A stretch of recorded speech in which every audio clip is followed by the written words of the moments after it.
Hello, everyone. Good morning, good afternoon, good evening, from anywhere in the world that you are watching us and you're joining us in this lovely weekend at Microsoft Fabric Cafe. Uh, I'm Merdad Abdullahi, the community lead of this, great community. I'm super excited for hosting today. Uh, After a while we have actually a woman in tech. So that is very awesome. Just in the chat, just write for us where you're from and how's everything going on your end. For me, I'm in Vancouver, Canada, and the weather is a bit chilly and it's a bit rainy outside. I'm not sure if it's still rainy. Yeah, Milad, your first Milad is in Vancouver, I know. Yeah, awesome. So, guys, let's kick off today's session. And by that, I'm gonna share my screen. Today is the 31st Fabric Coffee session in Microsoft Fabric Cafe. For those who doesn't know us, maybe we have the weekly Fabric Coffee sessions. It is a program at our community, and we invite speakers from around the world and just talk about Fabric and whatever that is related to Fabric, right? The experiences in Fabric. In the meantime, that I'm uh, you know walking through my slides, I can just read some comments as well. Daniel from Thailand. Oh, nice. You guys have a nice weather now. And Jamie from Ecuador. Ah, nice. Awesome. Cool. Uh, so we are part of the Microsoft Learn community, a great community for just finding your peers, finding your experts, and joining the learning rooms based on your interest. You can just reach out to your experts to ask the questions about whatever technologies and products that you're using in the Microsoft landscape. And here we are at Microsoft Fabric Cafe and Microsoft Learn Community, as I mentioned. We focus on Microsoft Fabric and whatever that if it falls in that landscape. And we provide learning and support to Fabric users in all levels. It is a forum for everyone to learn, share, and grow skills together. In the bottom, we've got our social, our YouTube channel, where you're watching us maybe, with the handler of Microsoft Fabric Cafe.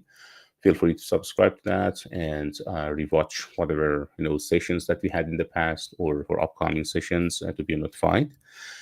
And on our LinkedIn page in Microsoft Fabric Cafe again, you can just find all the updates from community, from Microsoft Fabric itself, and also the Microsoft Learn.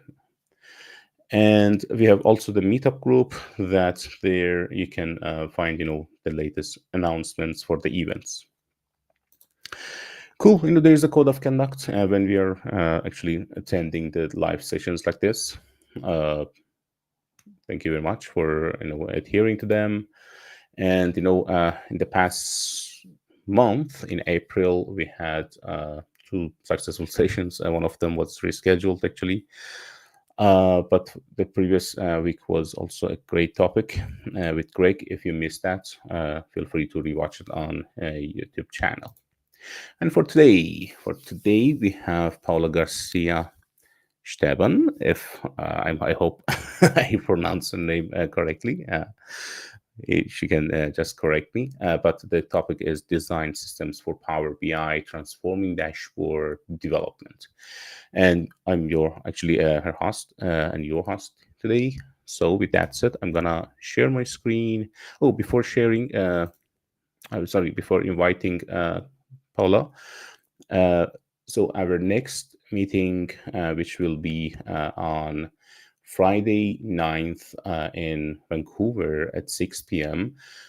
which is going to have actually the other people from around the actually from other side of the world in Australia and in that time zone. They can also attend. We are trying to host the sessions that is possible for all attendees from around the world, and that is why sometimes you see the times are not repeated for it is not a regular time. Previously we had the weekly sessions at on Saturdays, but now we are just shuffling them and just to invite and having more members, and having live sessions and having these opportunity for them to attend the sessions as well. So I'm not going to talk a lot actually, and let's have Paula here. Hey, Paula. Hey, How's hello, it going? and congratulations because you said my name correct, very correct, very Awesome. precise. The pronunciation. It's Paula García Esteban. The C was a little bit, but almost Oh, perfect. Esteban. Yeah. I'm It's a pleasure I'm to be here in this coffee. So thank you very much for awesome. the invitation. Aw- Awesome. Awesome. Thank you very much for coming and being part of this community and sharing your knowledge with the community. And it is always good, to uh, learn from this perspective. And we have some comments. SMG, hello from BD. I don't know what is BD. Can you just let me know? Let us I don't know. know. BD, BD. Please Argentina. introduce us. From Argentina. Awesome. And we have from Toronto. Awesome, awesome. Canadian guys. Cool. So, guys, you can just ask your questions, during the session of Paula uh, in the chat. We can just ask them directly. Interrupt Paula there. Let's see how it goes, and but preferably the questions will be answered at the end of the session. Where or if Paula is going to pause and answer the questions that have been asked until that time. And yeah, with that said, Paula, if you want to add your screen, yeah, I see your screen has been Yeah, added. I'm gonna share the slides. Sure, sure.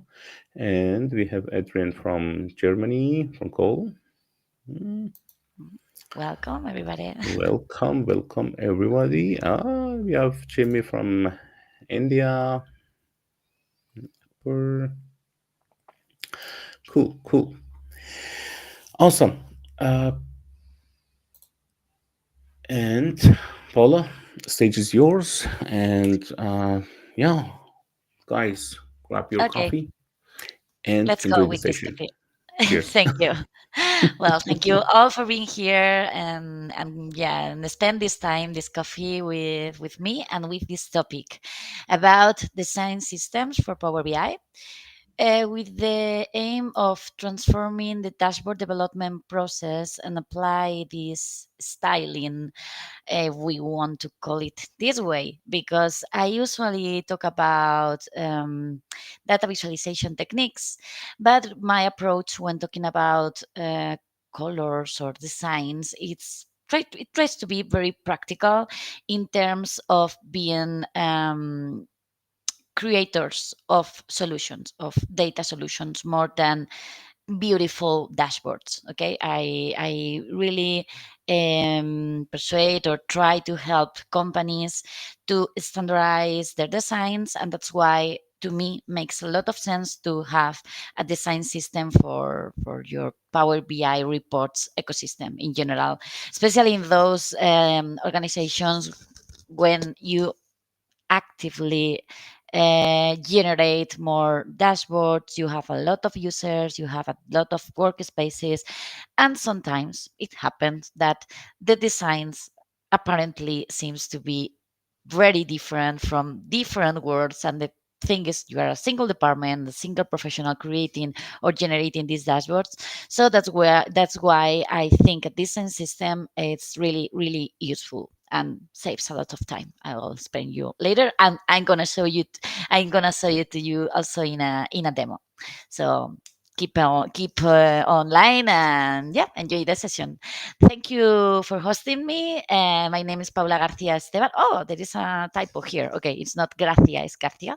And well, I define myself as data lover because I do a lot of things, but basically I come from a background, from a technological background. I study telecommunications engineering, so I'm graduate as telecommunications engineer, but then I spent part of my professional career in marketing departments. And I really love arts, but also music, also design. And these last years, I've been connecting these two words, the creative part of my, let's say, brain, and this logical approach, more engineer mindset, and try to connect everything around the data and artificial intelligence. I really try to connect data, AI, and humans, and teams, and strategy, and the business. And that's why I'm specialized right now in this creation of reports, these design systems that helps to communicate better insights in a certain way.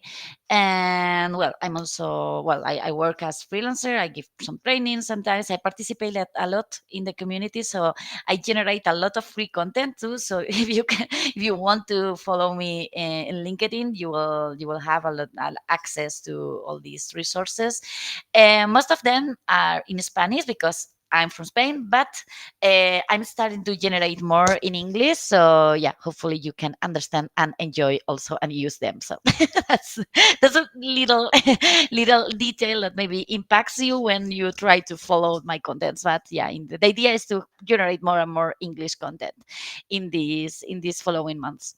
I'm also LinkedIn learning instructor, but my courses again are in Spanish, some of them in Portuguese also. I'm Microsoft MVP in data platform and artificial intelligence. And well, as I told you, I do a lot of things, but you can find just a little bit about my services or my professional career in these two websites.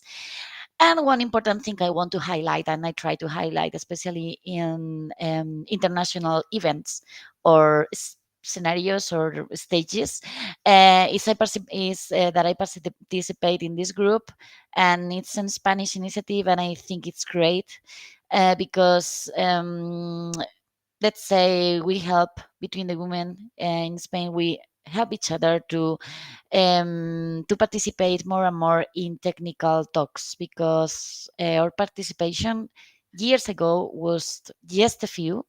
We were very few women and girls participating actively in the technical talks, and with this initiative, more and more women are participating in technological events around Microsoft technologies, and I think it's great. So I encourage you, girl, woman in tech, if you want to share your knowledge, your content, your talent, because you have something to share with the community. And I'm sure you will get surprised when you receive the feedback on how valuable is what you share, your perspective, your experience, wherever you want to share is welcome in this community, in this Microsoft ecosystem, and we should be proud and not proud, but we should feel comfortable sharing our knowledge if we want to. It's not something we should do, but if you want, I encourage you to do and share your proposals in the different call for speakers we have around the globe, and try to be more and more and feel comfortable in these spaces where still we have more men than women. It's not a problem. It's not a matter of ratios. It's a matter of being proud and share our contents if we consider we have something to share with the community. And it's gonna be Super welcome. So, thank you, women for technical talks, but because this woman helps me time ago, and nowadays I'm an MVP, and in part, if because of these women that was were sharing their knowledge before that I started to do it. So, thank you. These initiatives are really great because of that, because we join our strength and we do bigger things. And now coming back to the topic about data visualization and its benefits, because sometimes we spend a lot of time connecting the data sources, cleaning the data, assuring the quality, creating the tax formulas, assuring that everything works fine in the model, etc., etc. But we at the end do not spend a lot of time, or we don't take care about the data visualization part, about the interface. And it's precisely when the user, where the user will connect directly their insights, their visualization, their capacities to understand the data and to get conclusions, get value from the data. It's in this part, it's in this interface. So why sometimes we leave this part for the very end, and we do not take care or do not spend a lot of effort trying to understand the users, their needs, their strategical scenario where we will use this data. So it's something we need to keep in mind, even if we are a lot of profiles around Power BI or Fabric. And of course, we cannot be expert in everything, but at least to take care, enough care, and yeah, try to improve our data visualization techniques, because it's the different it's the difference between providing data or providing insights to me. Okay, so I'm gonna just share the benefits I consider we have using properly data visualization and data visualization techniques.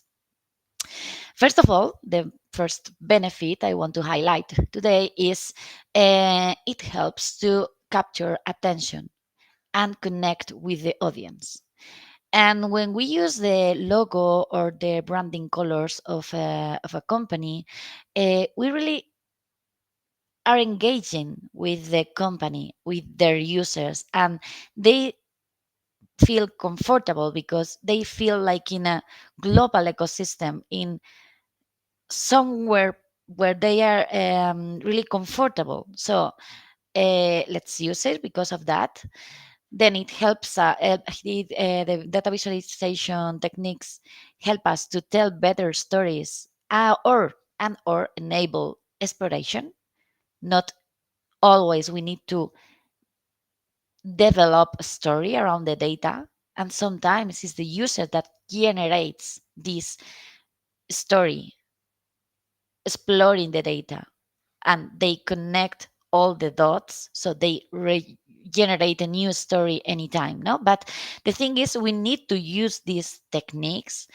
Data visualization also can help you, if you are a developer, to identify the patterns or the outliers more easily.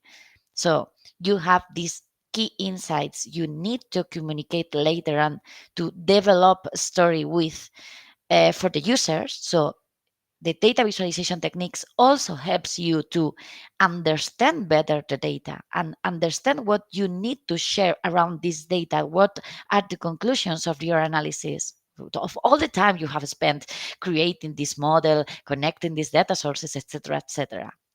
And it also facilitates retention through graphical memory. It's been demonstrated that when we have images plus data or plus text, it helps us to return to increase our memory, and again to help the user to get conclusions. Because if you memorize where to find the insight, or which color will appear in case something is relevant, something you need to look at because there is something else you need to discover within the data, it will help you a lot to create better data solutions. And in theory, is what we should do when creating live report, something that's it's gonna be there in the future and for some months, right?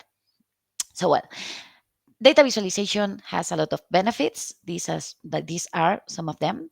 And one thing I like to reinforce in almost every single session I use this slide. Sorry if you have already seen this, but I really like to make a different if we can make a difference between artists and designers, because an artist expresses with their art, with their piece of art. Can be a picture, can be a song, can be a dashboard, even if you want to be an artist creating a dashboard. Okay. But when we are generating a solution, we are designers, and a designer solves a problem. That means we need to identify the problem. We need to understand what is the problem of the audience, or what is the objective of the report. And it's something we sometimes forget. We are not putting just the different visuals and using colors. No, we are solving a problem and creating a software solution. We are developing software. So we need to focus on being practical, on being logical, and that's why I always suggest to have methodologies that help us as developers, as Power BI developers, to follow different steps until we generate this solution. As we were, yeah, a website developer or an app developer, whatever. We are solving problems. So if you don't feel creative, or you say, no, but I didn't like arts in school, or I'm not creative, I don't know because I don't like to paint, I'm spending a lot of time doing this, blah, blah, blah, blah, blah. Okay, let's create tools that helps you with this process. Tools means processes, means forms, means materials that will help you in this development process. Okay. And it's feasible, it's possible. I do that with some customers, and that's why I show you here how to apply this design systems approach to be more agile when developing the new dashboards. Okay, just trying in this part to give you context about why this is so important for you as developer, because we don't want to spend time creating beautiful stuff. It's not our scope. Is develop that is provide value to the user with our data solutions. Okay. So what I do for creating this scenario with tools, etc. I connect everything, all these tools in an end-to-end process, and I connect design thinking best practices and UX. Again, another typo. Sorry, I don't know what's going on with this slides today, but I mix design thinking, and this is an agile methodology that it's also known as the two diamonds process, or two diamonds methodology, because the idea is you diverge, you generate ideas, then you concrete the ideas, you converge, then you expand again, and you convert again with a proper solution. So you are ready and you understand what the user want in the first diamond, and in the second one, how you are gonna develop that part. Okay. And as I told you, design thinking is an agile methodology aimed at generating solutions to complex problems. And what is a complex problem? It's that one that has a lot of potential solutions. And this is one of the main problems we have when we deal with users, because they are a lot of users, and they have their different backgrounds and their differences in their preferences, and the way they need the data, because the workflows or their daily task can be different. So that's why it's a complex problem, because we need to really understand and convert into a solution that cover all their needs, but without missing this focus. That's why it's so important to emphasize, to really understand the users, to define the proper solution. Sometimes we need to revisit the technological requirements, because they are not only technological if we are trying to connect our data with a business process. So we need to redefine in a certain way. Then we need to ideate the proper solution, the approach. That's why I really recommend to work with mockups and with prototypes. And in this part is where you can validate if we are going into the right direction to develop the proper solution we are looking for. And of course, at the end, we need to test if everything works fine, if everything has the proper data. Of course, we need this quality testing part in a technical approach, but also in terms of interaction, in terms of validating with the users if the questions they have been solved or not. And these are stages we usually don't spend a lot of time doing this. And it's going to be key if you really want to impact the business with the data. Okay. As I told you before, I combine design thinking with the UX layers. This is part of a paper that comes from years ago. I'm not reinventing the wheel. I'm not creating my own stuff or putting here like ideas randomly. No, it's something that has worked for years in the software development scenario, developing apps, developing websites. So let's reuse what it already exists. The designers use these approaches. I mix these two worlds and I connect this with the capabilities we have with Power BI because some of them are limited. And of course, we are always developing a data solution. So there are some parts that maybe don't has a lot of sense to get like the procedures they have in the design websites, design ecosystem or professionals, what they really use.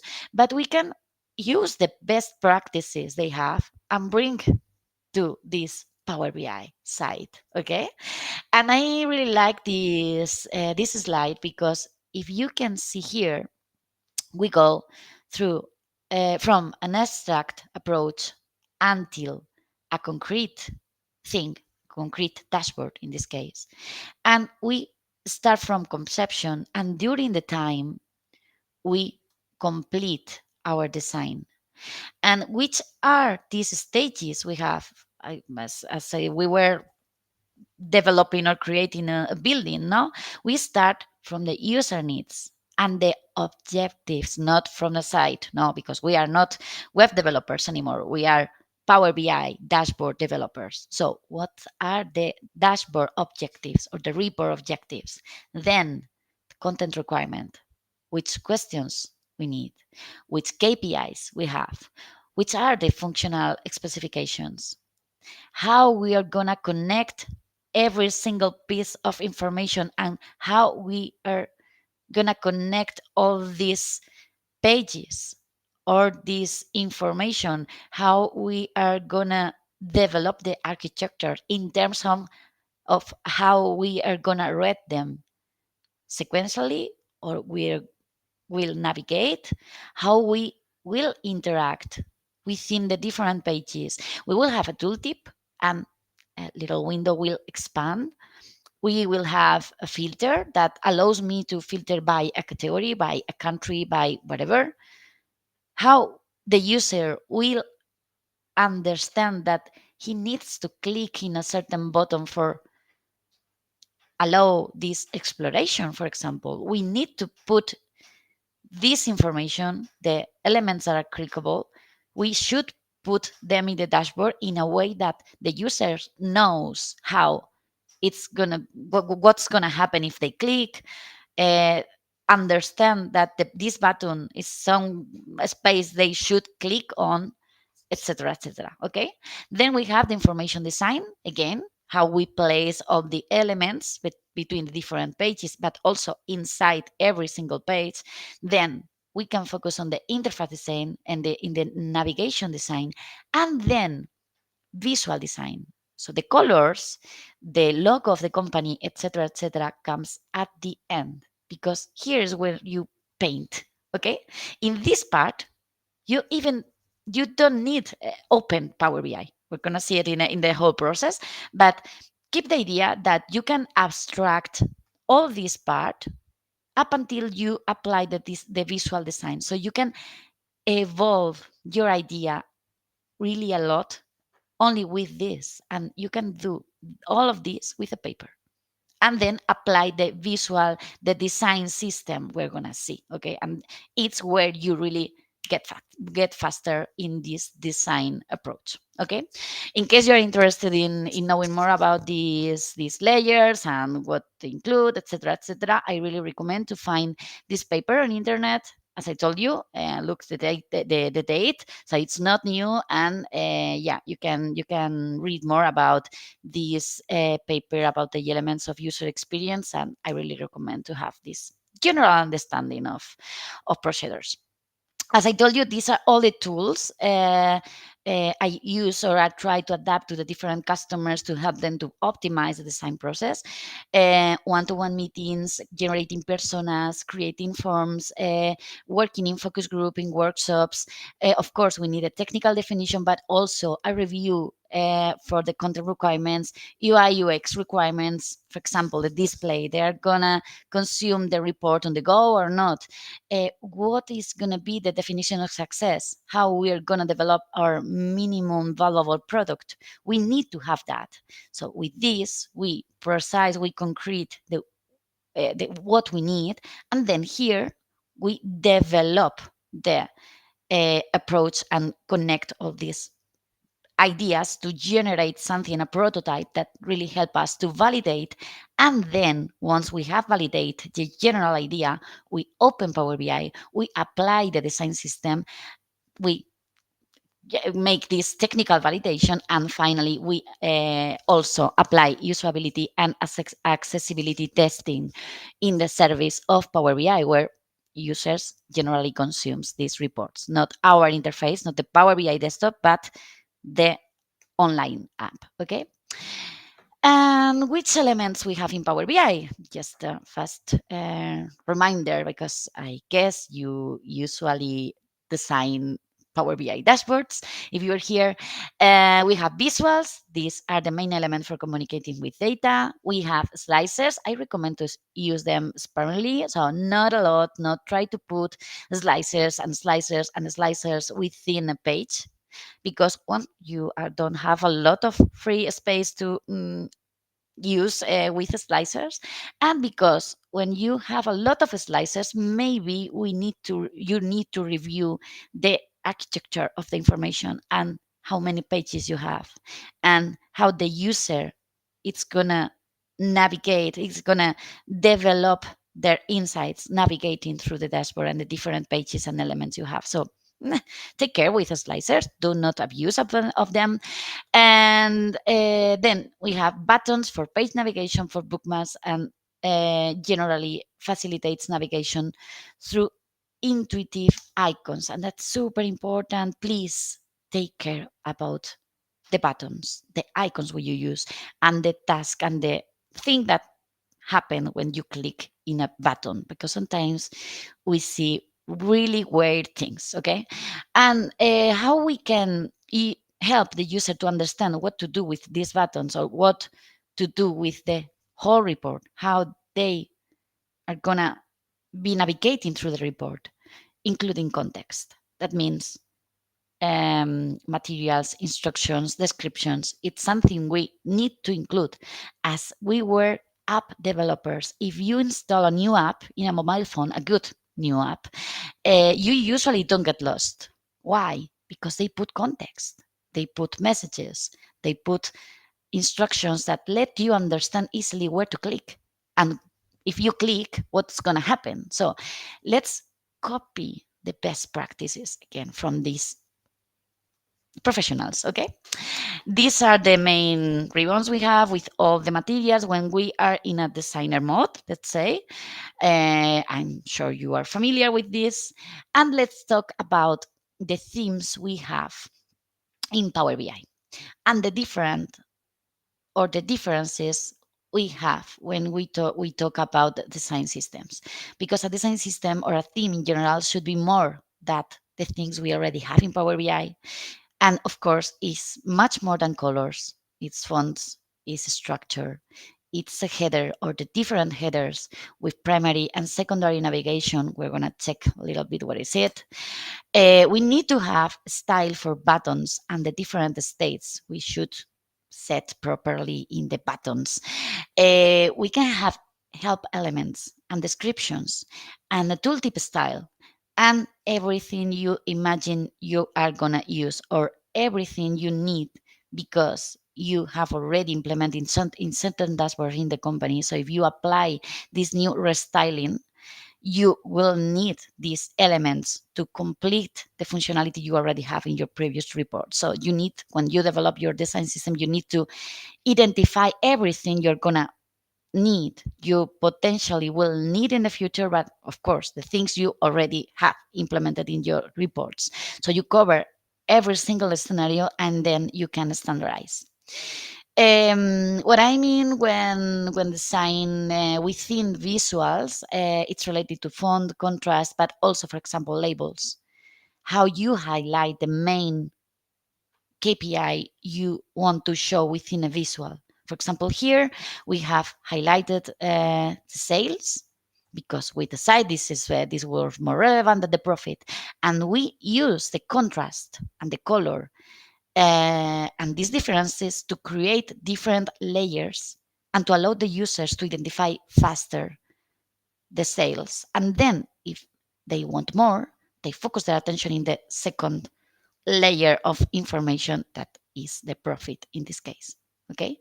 And look, because here I'm using everything in blue, but we are generating story because we are allowing the user to read in order the things I want to communicate with an objective.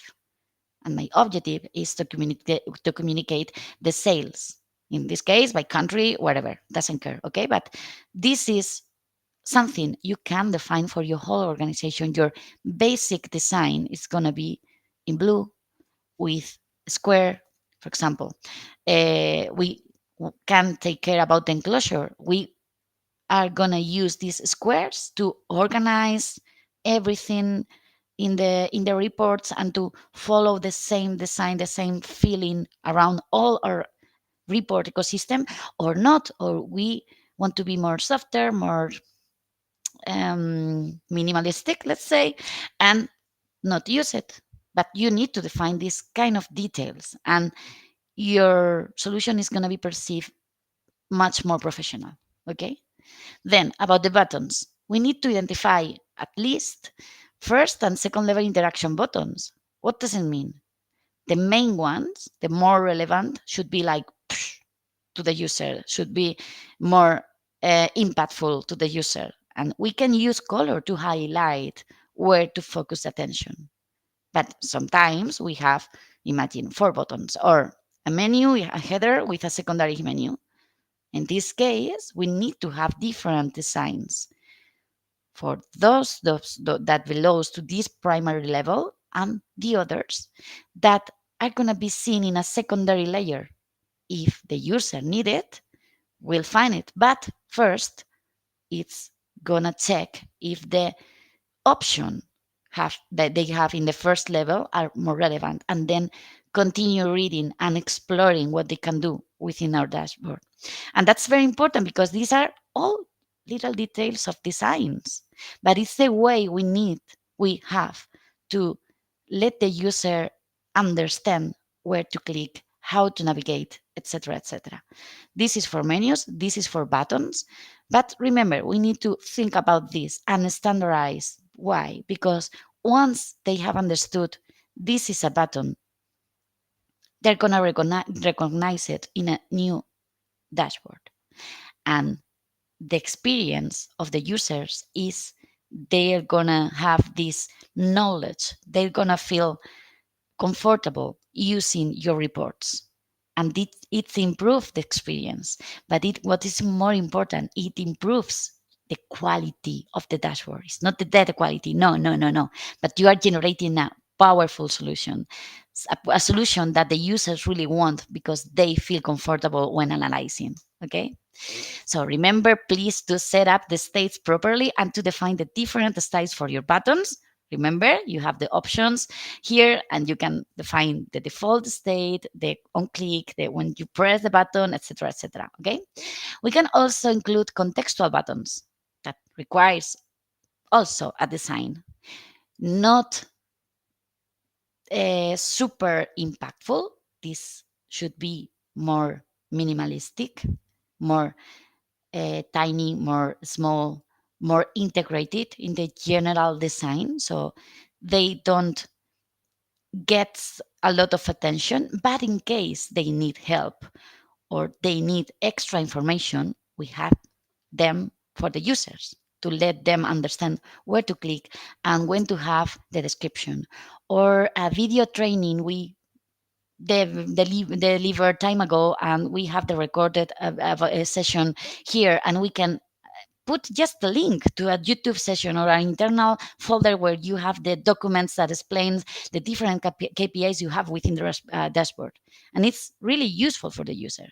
You can also define the bookmarks and how we connect this with this prototype I told you before. Okay.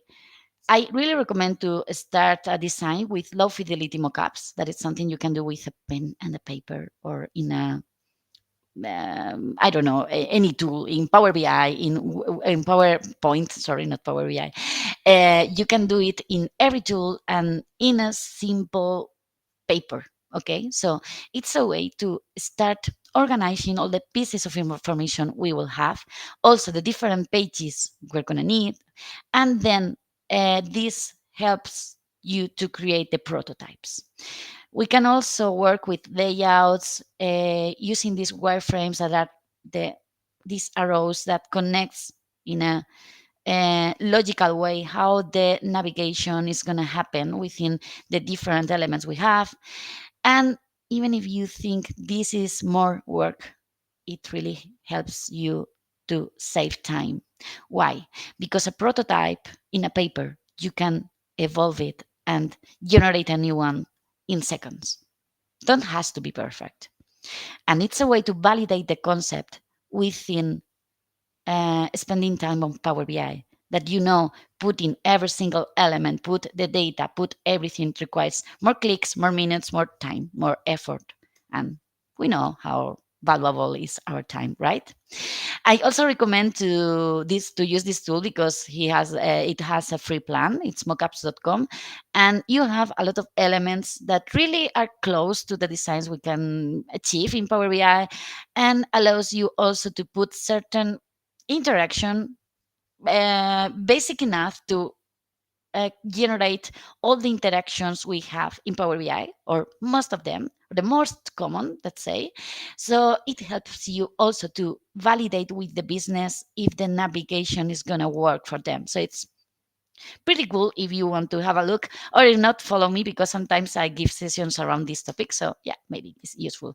And once you have validated this with the business, for example, you need the sales, the KPIs in this part, then we have this tree map, then blah blah blah, whatever you have, and then you apply the color. But you can apply this kind of colors, blue, blah blah blah. This is basic. In fact, this is the theme, but the by default theme from Power BI. But you can also generate other more minimalistic, more aesthetical theme with a design system, of course.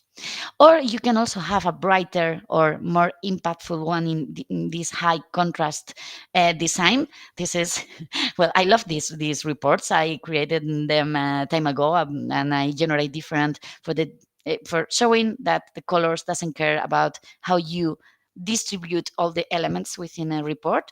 And I use the Disney billions, but again, this is just examples. And what I want to share you is like, look here, you can validate this design, and then if you have your standards in the company, you apply this or this or this, and the user shouldn't care about the colors.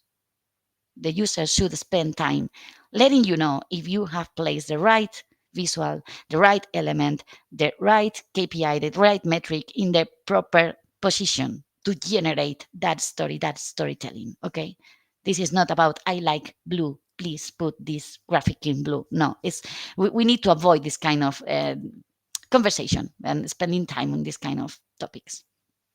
Benefits of a design system: agility in creating new reports, standardization, and it means reduce the learning curve for new reports. Okay, department branding, professional perception, avoid opinions about these colors. I know this can be sounds like something rude, but it's avoid not relevant opinions and focus on the good ones. Okay, and let's demonstrate that this really helps you to save time when you are creating a new report. Okay, I'm gonna do a super fast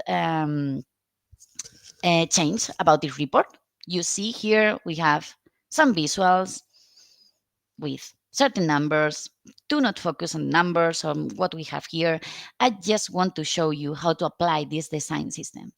And of course, we have here a theme. We can change the theme, and we have already a design system. What is a design system? It's a theme, a JSON file with certain colors. In this case, we see we have more blues. These titles styles has changed a little bit. The sizes of the axis, well, certain things, because the JSON files and the Power BI need some improvements in this part of the themes. But well, we can have something, okay? And we adapt this in a fast way. And what we have more in design system, to me, for example, here I have the headers and other interactive elements. Here we have some headers, some subheaders we can complement to generate the different ways of headers we already have in this company. um, then we have a grid that helps me and helps the people to organize all the elements. In fact, I copied them. I'm gonna paste it here. Sorry, I didn't change this size before. Okay, we need, first of all, sorry, because I'm trying to do fast. In the settings of the report, we need to change the resolution. I'm gonna check it here. Ok, 1080 por 1920.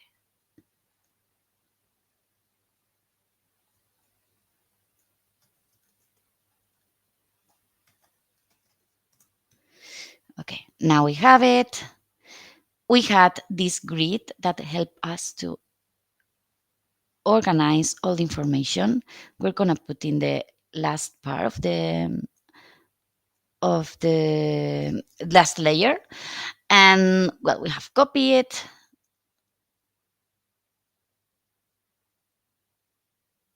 As you can see, I'm moving it for having more space for the header, and I'm gonna copy also a header. Imagine I need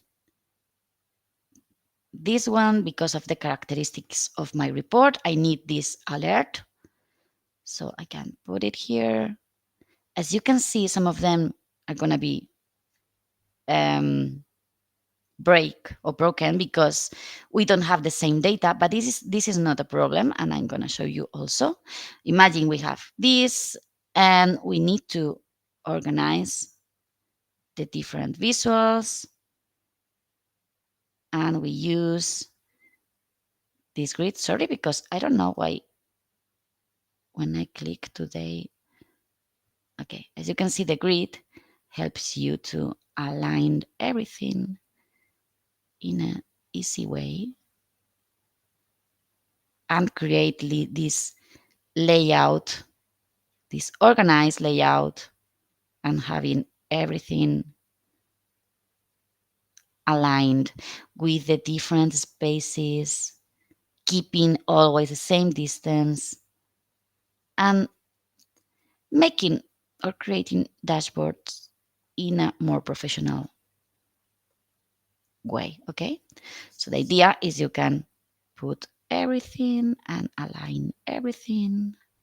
I won't create it perfectly because I don't want to spend a lot of time, and I want to have any questions or time to answer questions in case you have it. But basically, you can copy and paste the different elements you have already defined once. Okay, And what's better, you can also copy the style of the different visuals. In this case, I have also prepared for this customer a lot of different visuals. And the idea is you can copy and paste the style. For example, we have this KPI. I copy. Sorry, we don't have this kind of card. I will copy another one. Yeah, sorry. Yeah, is it? Okay, as you can see, it seems to be broke because the data set, the data region is different. But if we use this tool with this selected, I pick this tool and I paste it here, and it applies the difference in terms of the space, it adapts the title, it adapts the color, it adapts everything in 2 clicks. That's why it's very useful and fast. Okay, for example, let's copy this style for the matrix, and I want to apply to this matrix here. So I copy, paste the style, and we have the table with the standard I've already defined and validate with the business. Then, for example, let's look for this,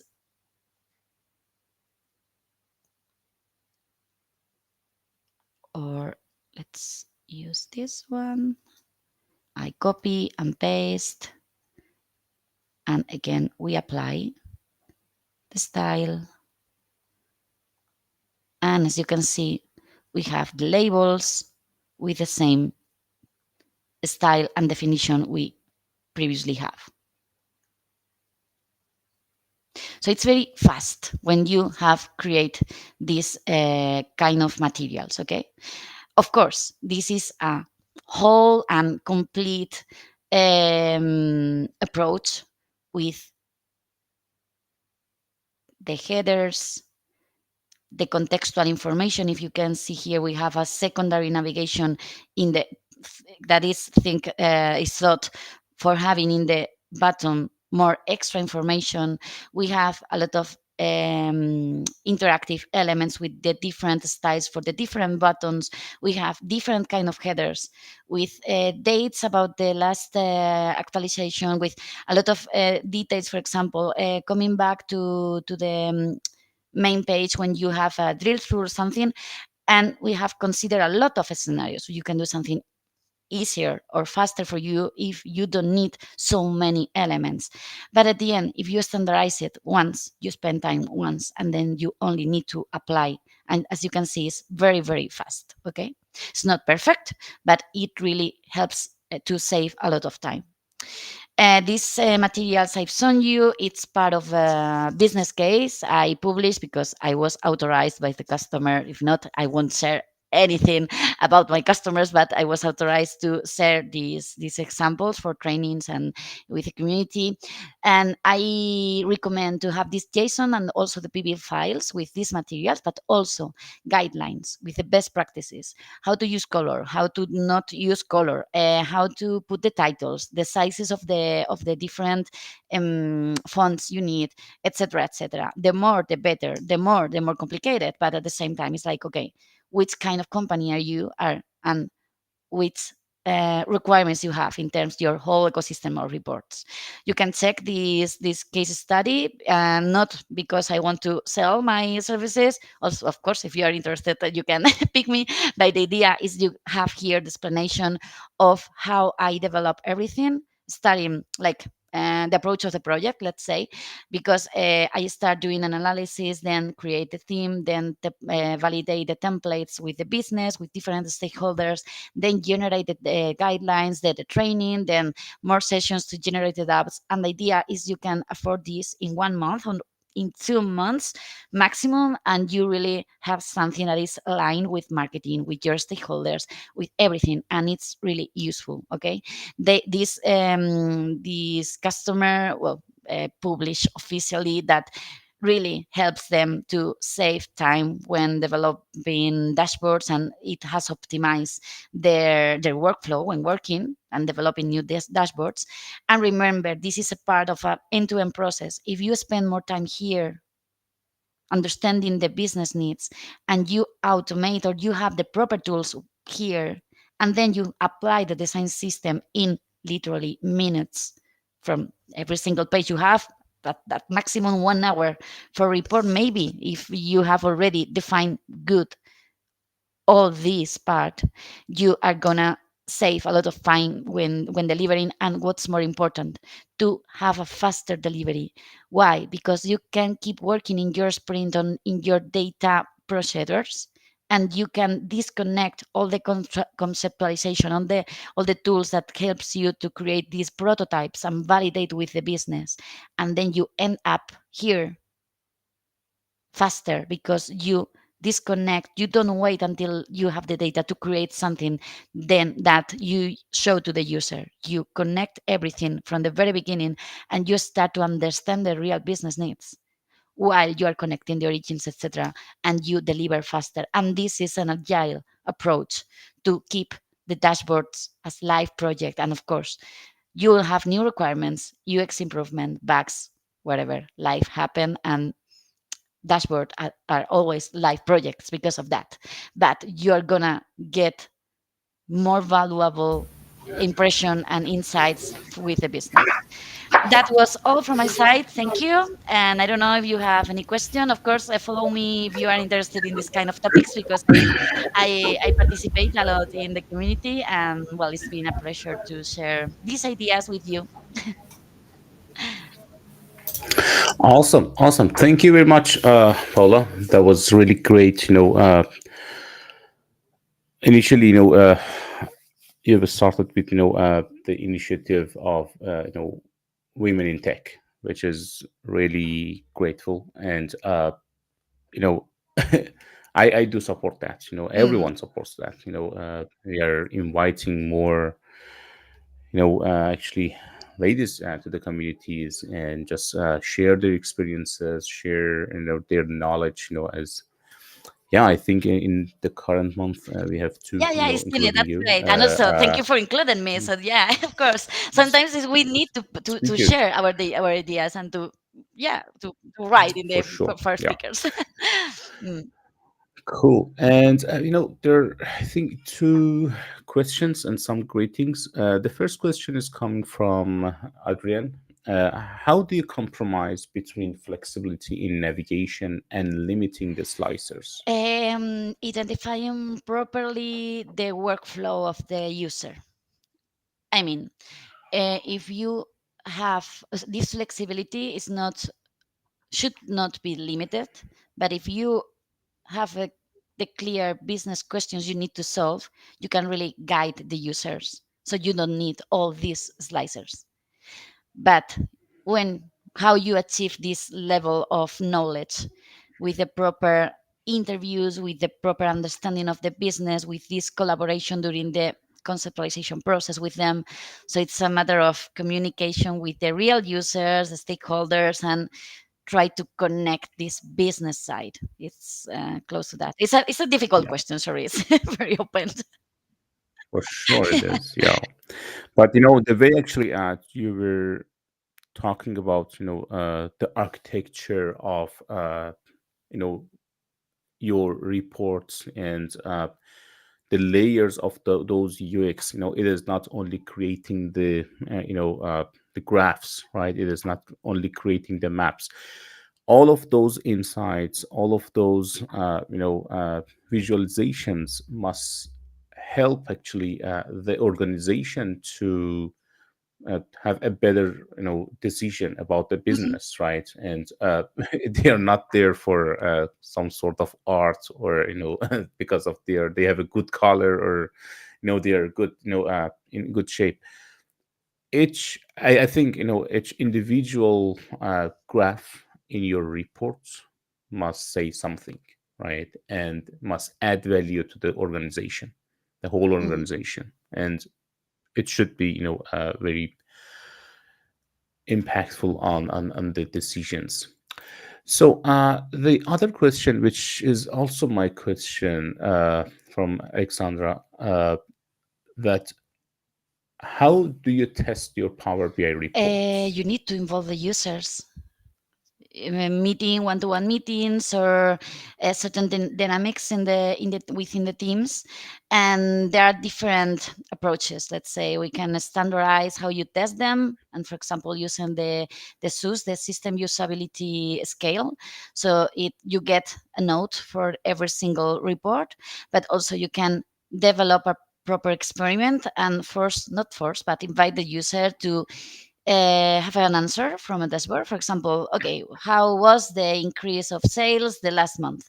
And check the time they spent, and then having some metrics. I mean, you can really define a proper strategy of testing, or having more generic testing ways or standardized within your organization, like having a note and validate if the note, when you make some changes in the dashboard, is increasing or not, or satisfaction, for example, the net promoter score. I mean, there are different tools that also comes from this website development experience that you can apply in Power BI, but they're not like specific tools, let's say, and not yet Yeah. because there are heat maps for web development, but they didn't work yet for Power BI. So let's hope that soon we can have something help us. Yeah, I understand it. Yeah, but maybe this question can be asked in the other way. Uh, for each report, do you recommend any checklist? When we are about talking about the quality of a report, or based on the test, the test maybe can be meaning in the other way as well. Do you have any Yeah, I checklist haven't. of Look, to me, items that it is the thing okay? It has a good color, for example. It has a good slicer. It has a good the navigation, thing is, etc., this etc. topic Right? is a training of 3 hours in my contents and the whole methodology. Usually, so it's like maybe something I can deliver here another session about this. For But the idea sure. is, Yeah. we should have the differentiated part for the let's say quality test, technical testing, that everything works, the filters that are filtering, the data is correct, everything is interacting properly, and this kind of testing. But then we separate with the testing from you for with the users. So in that case we need to have different levels of text of testing. And yeah, it's possible. I have some forms and checklists and materials around that. Yeah, but again, it's an open topic. Yeah, for sure. Yeah, it is, and that is why we are just providing, actually giving you the Mm, idea, maybe, or from the questions. From there, you can maybe we can create other sessions, and let's see what's attendees would like to learn more, or they need to mm. learn more. But yeah, so another question come from Jamie. What resources do you recommend to learn and improve UX in developing Wow. dashboards? Any books, article, and courses? Can you share anything with that I regard? love the book, but it's all in Spanish. It's UI for Mars. In general, I recommend to learn UX from the web. I mean, there are not materials, a lot of materials, yes, yet specifically apply to the dashboard development. For example, I can recommend books like Data Storytelling from Brent Reichs. For example, I like this author, and or data visualization books. But specifically for UX, I recommend to follow a course of UX, like, but for designers, because then you can connect and you can like open you to new ideas and apply them to Power BI. They are not content. I think I'm the beginners starting to talk about UX applied to Power BI. To be honest, I don't know. I see. I see. Another question, actually, from Benito. Uh, what are the advantages and challenges of connecting Power BI to different data This is sources? another topic. Thanks, Benito, for the question. Well, it depends of the scenario and use case. If you need the different origins, of course, you need to connect them. Benefits. It depends always, no? Mm. Yeah, yeah, really. If you need more than one data sources, If you need for it, of sure, course, you have to you bring. need to connect them. Of course, you can. We are in the Fabric House, and in the Fabric House, you have lots of opportunities to. Sorry, lots of opportunities to bring the data from wherever you want into Fabric, and then utilize those sources and centralize those data in your lake house, in your data warehouse. And you have the opportunity again to utilize the data pipelines, notebooks, just to gather your data, then put them in maybe one semantic model at the end of the day and use it in your Mm. Power BI. But I hope it answers your question, Benito. There another question. Oh, it is actually we walked through that. Niken, sorry, If I, yeah, of course, I, you I'm have unsure how permission. I can. Tag me if you want, and of course, this is public. So Mm, yeah, put the recording session, even if you want, in that post, yeah, and if you tag me, please. But yeah, for sure. you can Yeah. share it. Yeah, for those who missed the first of, the beginning of the session, or if you want to rewatch it, it is going to be available on YouTube channel, immediately. You can just rewatch it there as well. So there are some maybe greetings. So let's have it run from there as well. From San Antonio. How I do you think want? it is in Texas, if I'm not Pinky, mistaken. yeah, but Yeah, maybe we have more San Antonios yeah, around the globe, so I don't know. I'm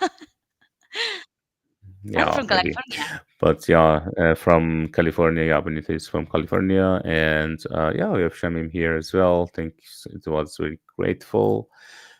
Uh, yeah, it's great to have more Power BI content lately. Yeah, that's good. For this month, I should say, I think we have 3 or 4, I know, sessions in Uh-huh. Power BI, which Good, is good. great. Yeah, we have more sessions in Power BI, some thanking, from uh, Sikon, and uh, the other maybe, Shamim again in Power BI testing. Mhm. Yeah, it is requested. You Okay. have to just Now I need to do have it. another Let's see. session for Power BI testing. Yeah, now it is Okay. requested. And thanks from Benito. Thanks everyone for joining us today. I'm gonna just share my screen again with our next upcoming session with Lakshmi and next week on Friday 9th at 6 p.m. Pacific time. It will be, I think, very, yeah, it's gonna be early morning in Australia and in that time zone. So stay tuned. Actually, yeah, the registration and the announcement has been done. You're more than welcome to register for that session as well. And yeah, if you missed that, feel free to rewatch it on YouTube channel, and follow us on our the LinkedIn page and meetup group. Feel free to share it with your friends, whoever is going to make benefit from that. I think there is a question still. So let me back to, I don't know if it's been yeah. repeated. There's actually Daniel is really Okay. interesting, and yeah, yeah, Texas. San Antonio in Okay. Texas. Awesome. So there's something from Moises. Excellent session, Paula. Embracing data culture and effective design in Power BI are key to empowering strategic decision making. What do you consider the biggest challenge in connecting Power BI with multiple data sources in complex projects? Yeah, it is maybe Same. the Yeah. same question that was asked, Mm. previously. And Mila, thanks, Paula and Merda. Thank you for joining. So, Paula, if you have anything to add, feel free. If not, we can wrap up the session. And Thank you Wishing a again to all of you. great weekend for Thank everyone. you, and enjoy the rest of the weekend. Yeah. Yeah, we are looking forward to Will hosting be a you pleasure. again. I don't know when, Let's but see. Let's see. for sure, we are reserving that now for maybe the requested sessions for Yeah. testing Power BI report. That's a great Yeah, it is. topic. I do like to Hmm. learn about that. Cool. Thank Thank you you. very much, and guys,